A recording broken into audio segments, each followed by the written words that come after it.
আসসালামু আলাইকুম রহমতুল্লাহ। আমি মাহফুজুর রহমান, এমজে ট্রাভেলস ইন্টারন্যাশনাল থেকে। আজকে নতুন একটি আপডেট নিয়ে আপনাদের সামনে হাজির হয়েছি। আপনারা খুব ভালো করে জানেন যে এমজে ট্রাভেলস ইন্টারন্যাশনাল ভিসা প্রসেসিংয়ের সাথে দীর্ঘদিন যাবৎ যুক্ত রয়েছে এবং আমরা খুবই অল্প সময়ে এবং স্বল্প খরচের মধ্যে ভিসা প্রসেসিং করে থাকি ইনশাল্লাহ।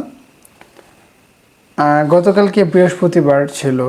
গতকালকে 3টা ভিসা আলহামদুলিল্লাহ ডেলিভারি পেয়েছি।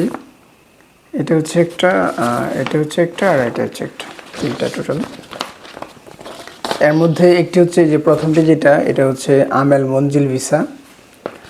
আমেল মঞ্জিল ভিসা প্রসেসিংয়ের জন্য যারা বিশ্বস্ত একটি মাধ্যম খুঁজছেন তারা আমাদের সাথে যোগাযোগ করতে পারেন। আমরা কথা কাজে মিল রেখে ভিসা প্রসেসিং করে থাকি ইনশাআল্লাহ।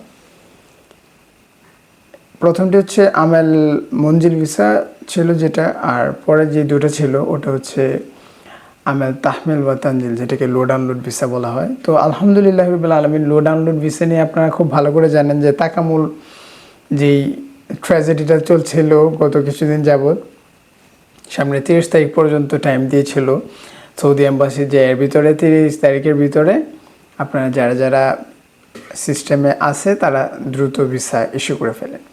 তো আলহামদুলিল্লাহ যে 2টা ভিসা আমার ছিল, এই 2টা ভিসা আলহামদুলিল্লাহ ইস্যু হয়ে গেছে। আর বাকি আরও ভিসা অলরেডি কাজ রানিং আছে, ওগুলো হচ্ছে আমেল মঞ্জিলে। আমেল মঞ্জিলের যে ভিসা প্রসেসিং, এটা আপনারা খুব ভালো করে জানেন যে একটু সময় সাপেক্ষ আমেল আইডির তুলনায়। তো ওগুলো রানিং আছে আলহামদুলিল্লাহ, ওগুলোর জন্য আশা করি তাকামুল লাগবে না। তো যারা বিশ্বস্ত মাধ্যম খুঁজছেন ভিসা প্রসেসিং এবং এয়ার টিকেটের জন্য, তারা অবশ্যই এমজে ট্রাভেলস ইন্টারন্যাশনালের সাথে যোগাযোগ করবেন। ভালো থাকবেন, সুস্থ থাকবেন। আসসালামু আলাইকুম রহমতুল্লাহ।